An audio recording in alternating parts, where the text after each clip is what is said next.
እባካችሁ ወደ እግዚአብሔር እንጣራ፣ ወደ እግዚአብሔር እናልቅስ፣ እናንባ። ይሄ እኮ ከባድ ነው ወገኖች።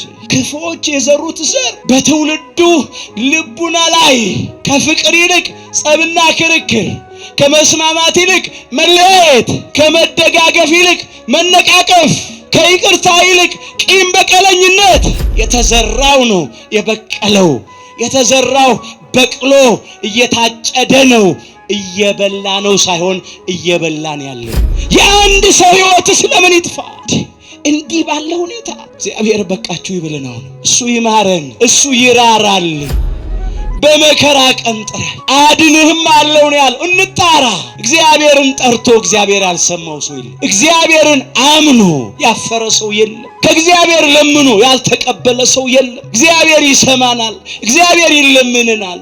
እግዚአብሔር ከዚህ መከራ ያድንናል። በሰይፍ እያለቅን በመበላላት በመለያየት የተዳፈነ እሳት አለ በየቦታው። ይህም ብቻ አይደለም፣ በረሃብም እያለቅን ኑሮ ተወዷል፣ ከብዶናል። አሁንም ለማኞች ችግር ውስጥ ነው ያለነው። ወገኖቻችን እያጣን ነው። በዚህ በበሽታ የሚያልቁ ወገኖች አሉን፣ በቸነፈር በደዌ ስደተኞች ወገኖች አሉን። ያልፍልናል ብለው መንገድ ላይ ያለፈባቸው፣ በድንበር ጠባቂዎች የተገደሉ፣ በአራዊት የተበሉ፣ በመርከብ ተሳፍረው ባህር ሊያቋርጡ ሲሉ እዛ የሰጠሙ፣ በበረሃ ውስጥ የተደፈኑ፣ በረሃብ በጥም ያለቁ፣ አሸዋ የደፈናቸው፣ በቁማቸው ኩላሊታቸውን አይናቸውን እያወጡ በግፍ የገደሏቸው፣ በየወህኒ ቤቱ የሚማቅቁ፣ ለሀገሩ እንግዳ ለሰውም ባዳ ሆነው ገና ህዝባችን ስደተኛ ነው። አሁንም ስደተኛ ነው። ይሄ ሁሉ ሌላ መከራችን ነው።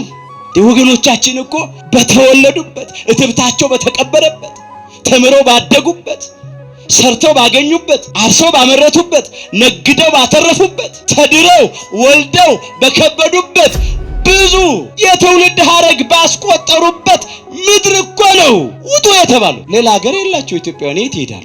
በተጨነቁ ጊዜ ወደ ማጮሁ ወደ እግዚአብሔር ጮሁ፣ እግዚአብሔርም ከመከራቸው አዳናቸው። ምንም ይሁን ንስሐ ገብተን ነው። እንደው በልማድ ብቻ አይደለም ጸሎቱ፣ በልማድ ብቻ አይደለም መመላለሱ። የትምህርታችን ርዕስ ይሆናል በመከራ ቀን ጥራኝ አድንህም አለው።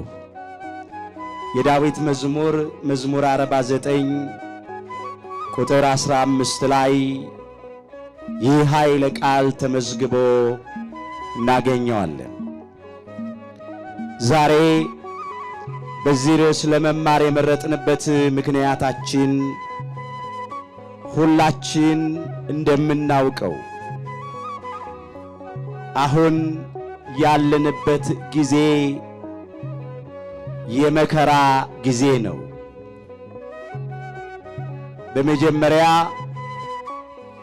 ያለንበት ዘመን የመጨረሻው ዘመን ዋዜማ ስለሆነ አስጨናቂ የመከራ ጊዜ ነው። ቅዱስ ጳውሎስ ለተማሪው ለጢሞቴዎስ በጻፈው መልእክቱ ሁለተኛ ጢሞቴዎስ ምዕራፍ 3 ቁጥር 1 ላይ እንዲህ አድርጎ ነው የመዘገበው። በመጨረሻው ቀን የሚያስጨንቅ ዘመን እንዲመጣ ይህንን እወቅ ይላል።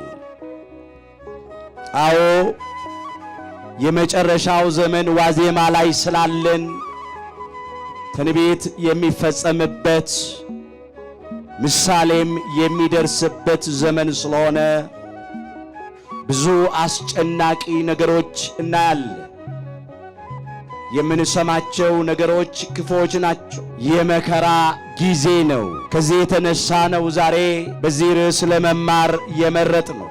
በቀጥታ ወይም በተዘዋዋሪ መንገድ መከራ ገጥሞናል። አሁን የመከራው ምክንያት ምንም ሊሆን ይችላል። የመከራው አይነት ምንም ሊሆን ይችላል። የመከራው መጠን የቱም ያህል ሊሆን ይችላል። ነገር ግን መከራ ውስጥ ነው ያለነው፣ ችግር ውስጥ ነው ያለነው።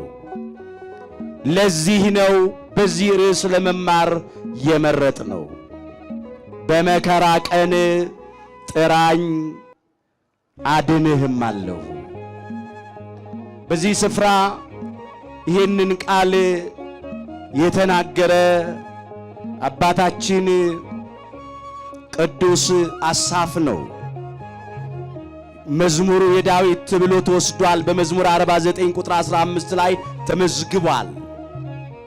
ለአምላካችን ለእግዚአብሔር ክብር ሲዘምር የተናገረው ቃል ነው።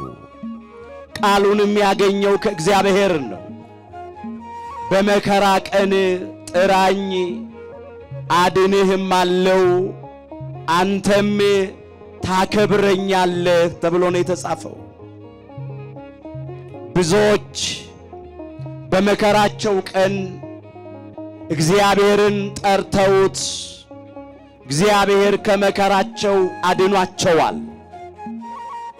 በተለይ በቅዱሳት መጻሕፍት ውስጥ እስራኤል ዘሥጋ ብዙ ጊዜ መከራ ሲገጥማቸው እግዚአብሔር ከመከራቸው እንዲያድናቸው ወደ እግዚአብሔር ጮኸው እግዚአብሔርን ተማጽነው እግዚአብሔርም ከመከራቸው ሁሉ አድኗቸዋል። በግልም ብዙዎች መከራና ችግር ፈተና ሲገጥማቸው ወደ እግዚአብሔር ተጣርተው እግዚአብሔር ከመከራቸው ሁሉ አድኗቸዋል። ይሄ በሀገራችን በኢትዮጵያ እያየነው ነው። ክፎች የዘሩት ዘር፣ የጥላቻ ዘር፣ የመለያየት ዘር፣ የጸብ ዘር ተዘርቶ ወገን በወገኑ ላይ ጨክኖ ባሰቃቂ ሁኔታ ወገኖቻችን እንደ ቅጠል እየረገፉ ነው። በቃችሁ ይበለን። ይሄንን ክፉ የጥላቻ የመለያየት ዘር የዘራ ሰይጣን ዲያብሎስ ነው። የዲያብሎስ ዘር ነው ወገኖች። በሕዝቤ መካከል ክፉዎች ሰዎች ተገኝተዋል አለ። ዛሬም በኢትዮጵያውያን መካከል ክፉ ሰዎች ተገኝተዋል። እግዚአብሔር አምላካችን ለክፉዎች ልብ ይስጥልን። ክፉዎች ተገኝተዋል። ምን የሚዘሩ? ጸብ የሚዘሩ፣ መለያየት የሚዘሩ፣ ወገን ከወገኑ ጋራ በሰላም በፍቅር በመተሳሰብ በመደጋገፍ እንዳይኖር የሚያደርጉ ክፉ ሰዎች አሉ። ጥቂቶችም ቢሆኑ ጥቂቶቹ የዘሩት ብዙዎቹን እያፈረሰ ነው ያለው።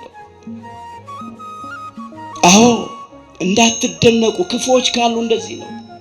እንኳን በቢሊየን የሚቆጠር ሕዝብ በምድራችን ላይ ኖሮ ቀርቶ ገና የሰው ልጆች በምድር ላይ በተፈጠሩበት ዘመን ቃየንና አቤል ከአንድ አብራክ ከአዳም ነው የተከፈሉት። ከአንድ ማህፀን ከሔዋን የወጡት የአንድ አባት የአንድ እናት ልጆች ናቸው። ነገር ግን ሰይጣን በቃየን ላይ አደረ። ቃየን ከሰይጣን ተምሮ ወንድሙ አቤልን ጠላው፣ ተመቀኘው። ከዚያም ወንድሙ አቤልን በድንጋይ ወግሮ ገደለው። አስተውሉ፣ የአንድ አባት የአንድ እናት ልጆች። አቤል በየዋህነቱ በግፍ ተገደለ። ሁላችን የምናውቀው ታሪክ ነው።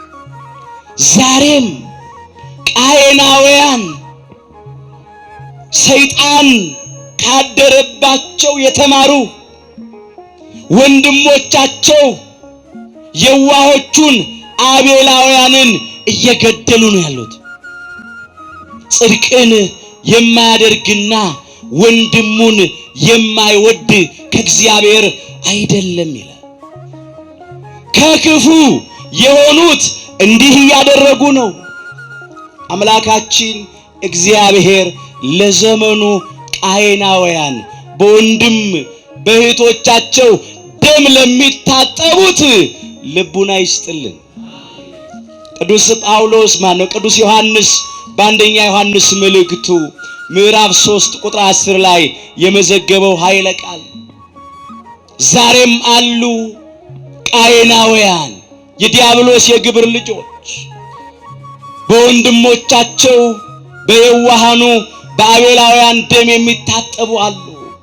ከክፉ የሆኑ ከነፍሰ ገዳዩ ከሰይጣን የሆኑ በወገን መካከል ጠብን የሚዘራ ሰይጣን ነው። የጸብ አባት የሐሰት አባት ሰይጣን ዲያብሎስ ነው። እግዚአብሔር ደግሞ እንዲህ ያለውን ይጠላዋል፣ አይወደውም፣ ይጸየፈዋል። እግዚአብሔር የሚጠላቸው 6 ነገሮች ናቸው ይላል። 7ኛውንም ነፍሱ አጥብቃ ትጸየፈዋለች ይላል ሶሎሞን በመጽሐፈ ምሳሌ ምዕራፍ 6 ቁጥር 16 ጀምሮ ይዘረዝራቸዋል። ከዚያ 7ኛው ያመጣው በወንድማማቾች መካከል ጠብን የሚዘራ ይላል። በወንድማማቾች መካከል ምን ይዘራ? ጠብን የሚዘራ። በወንድማማቾች መካከል ጠብን የሚዘራውን እግዚአብሔር ይጸየፈዋል።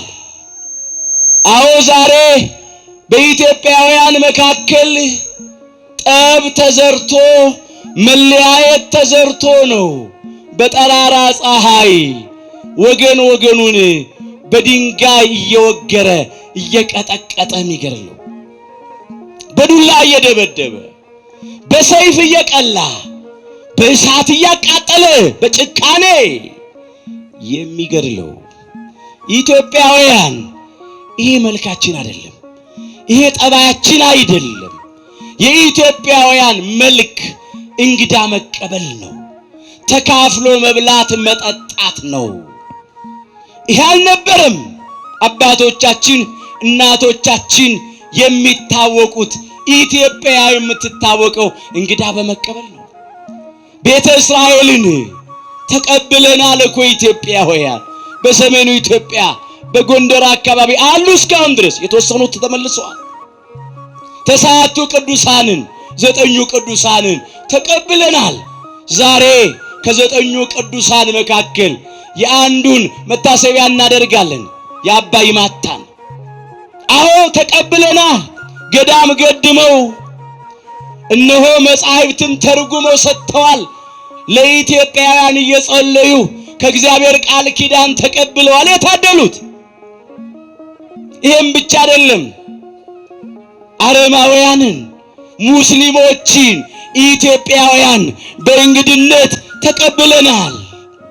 በራቸውን ከፍተው ቤተ እግዚአብሔር ነው ብለው የሚበላ የሚጠጣ አቅርበው ቤት ያፈራውን ብለው ተንበርክከው አደግድገው የእንግዶችን እግር አጥበው መኝታቸውን ለእንግዶች ለቀው እነሱ መሬት ላይ ወለል ላይ ተኝተዋል።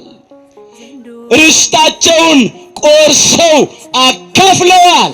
ይሄም ሀገራችሁ ነው ኑሩ ብለው በሃይማኖት የማይመስሏቸው ቋንቋቸውን የማያውቁት በቆዳ ቀለም የማይመስሏቸውን ሰዎች ስለሆኑ ብቻ አክብረው ተቀብለዋል።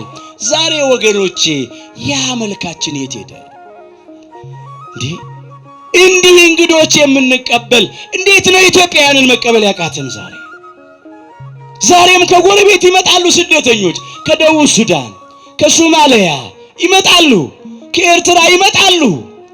መጠለያ አዘጋጅተው ኢትዮጵያውያን ይንከባከባሉ።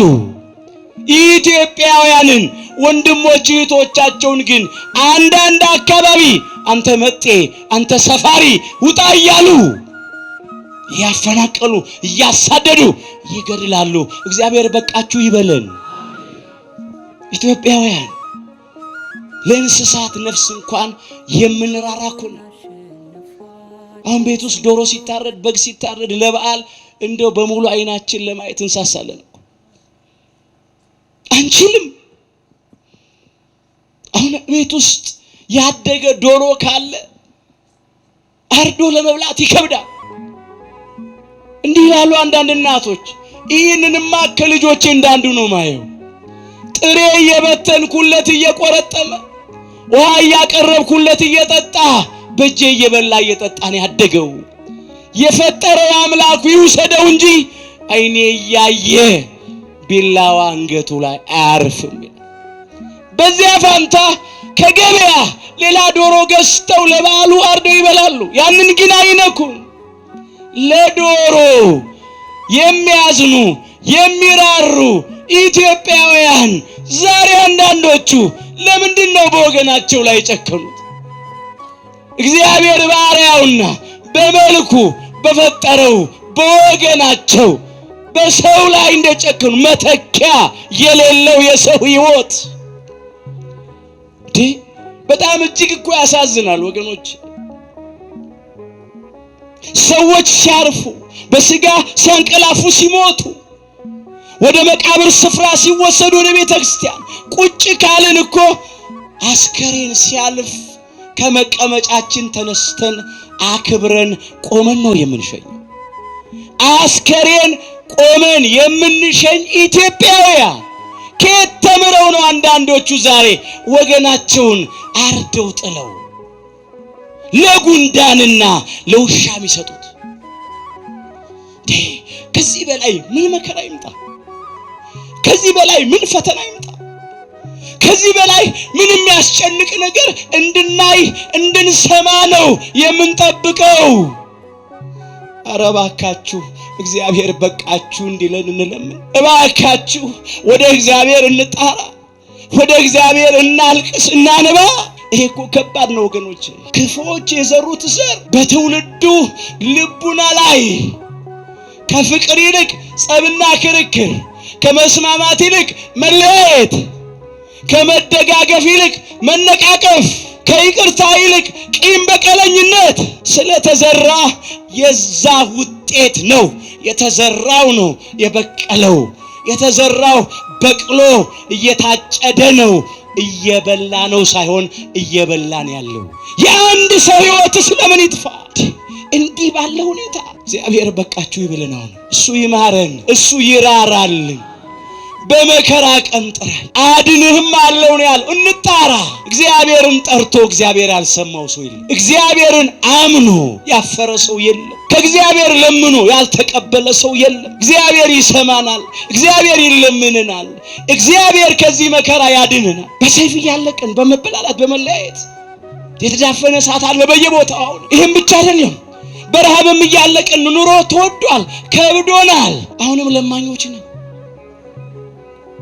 ችግር ውስጥ ነው ያለነው። ወገኖቻችን እያጣን ነው። በዚህ በበሽታ የሚያልቁ ወገኖች አሉን፣ በቸነፈር በደዌ ስደተኞች ወገኖች አሉን። ያልፍልናል ብለው መንገድ ላይ ያለፈባቸው፣ በድንበር ጠባቂዎች የተገደሉ፣ በአራዊት የተበሉ፣ በመርከብ ተሳፍረው ባህር ሊያቋርጡ ሲሉ እዛ የሰጠሙ፣ በበረሃ ውስጥ የተደፈኑ፣ በረሃብ በጥም ያለቁ፣ አሸዋ የደፈናቸው፣ በቁማቸው ኩላሊታቸውን አይናቸውን እያወጡ በግፍ የገደሏቸው፣ በየወህኒ ቤቱ የሚማቅቁ፣ ለሀገሩ እንግዳ ለሰውም ባዳ ሆነው ገና ህዝባችን ስደተኛ ነው። አሁንም ስደተኛ ነው። ይሄ ሁሉ ሌላ መከራችን ነው ወገኖች። አይነቱ ብዙ ነው፣ መጠኑ ብዙ ነው። መከራ ውስጥ ነው ያለ ነው። አሁን በመከራችን ቀን እግዚአብሔርን እንጥራው። እግዚአብሔርን መሸሸጊያ እናድርገው፣ መጠጊያ እናድርገው።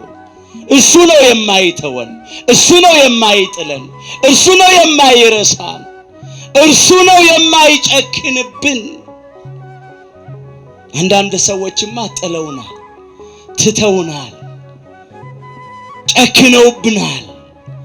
ወገኖቻችን እኮ በተወለዱበት እትብታቸው በተቀበረበት ተምረው ባደጉበት ሰርተው ባገኙበት አርሰው ባመረቱበት ነግደው ባተረፉበት ተድረው ወልደው በከበዱበት ብዙ የትውልድ ሐረግ ባስቆጠሩበት ምድር እኮ ነው ውጡ የተባሉ። ሌላ ሀገር የላቸው ኢትዮጵያውያን የት ይሄዳሉ?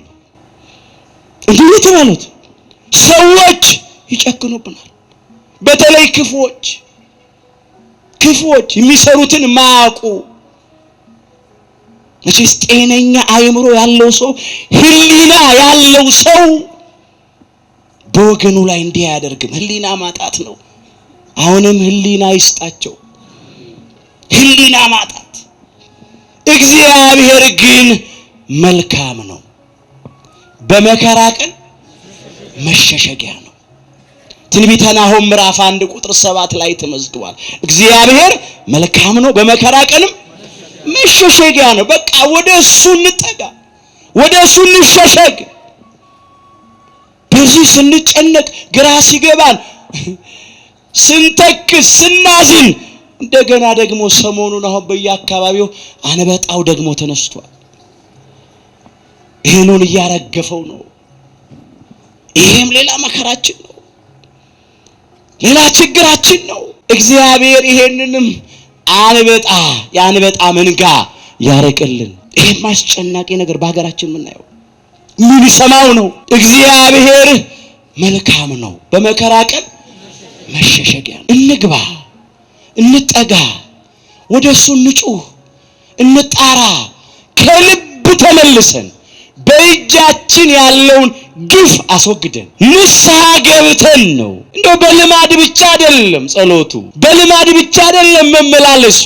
ከልብ በቃ የበደልን ክሰን፣ የወደቅን ተነስተን፣ የረከስን ተቀድሰን፣ የተጣላን ታርቀን፣ ቂም አርግዘን ለበቀል የምንጣደፍ ሰዎች የበደሉንን ይቅር ብለን፣ የበደልን ሰዎች ደግሞ ይቅርታ ጠይቀን፣ ታርቀን፣ እርቅ አድርገን እንጩህ።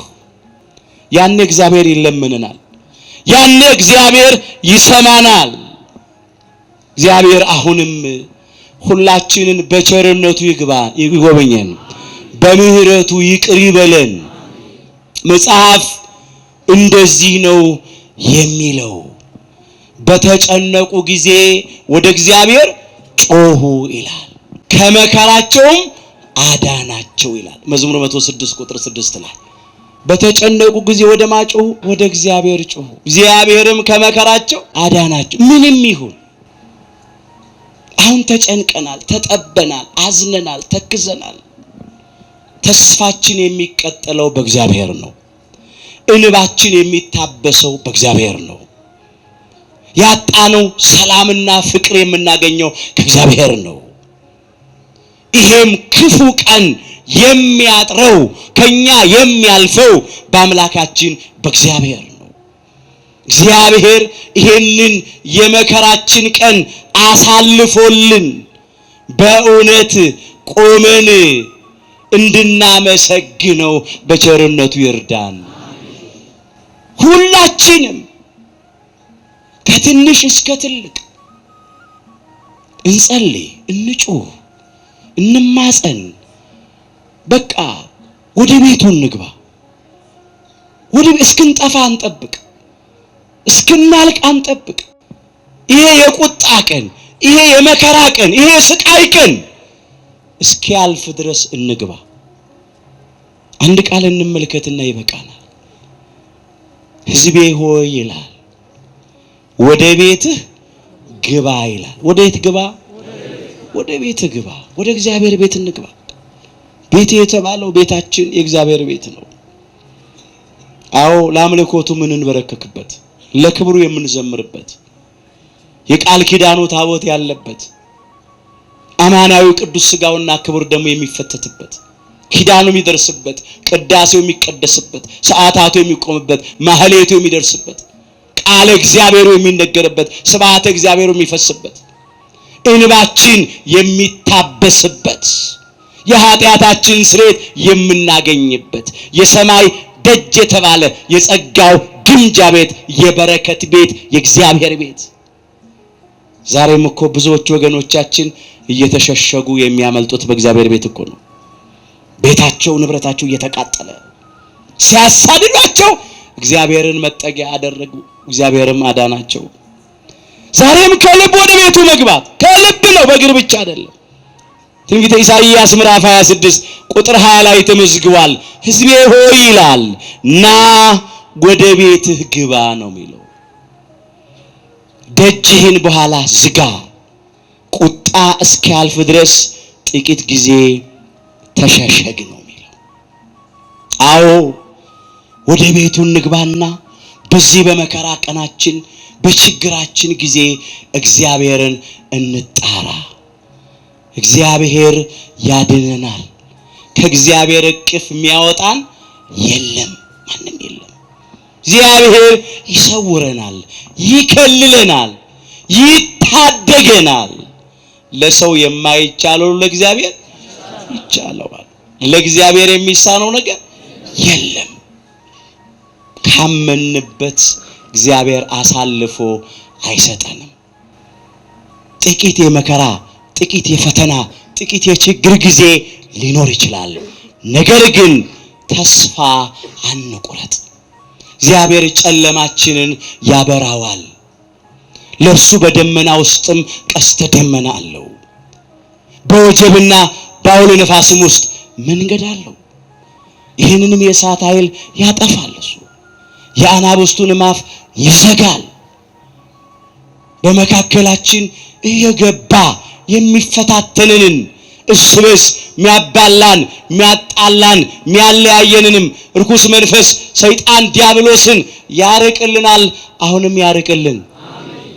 በመከራ ቀን ጥራኝ አድንህም አለው አንተም ታከብረኛለህ ያለው መዝሙር 49 ቁጥር 15 ላይ በግል ሕይወታችን በማህበራዊ ሕይወታችን ካለብን ከማንኛውም ጭንቀት መከራ ችግር ሁሉ እግዚአብሔር ሁላችንን ያውጣን። አሁን የልቡና ትንሣኤ ተነስተን እግዚአብሔርን ከልብ እንጣራ።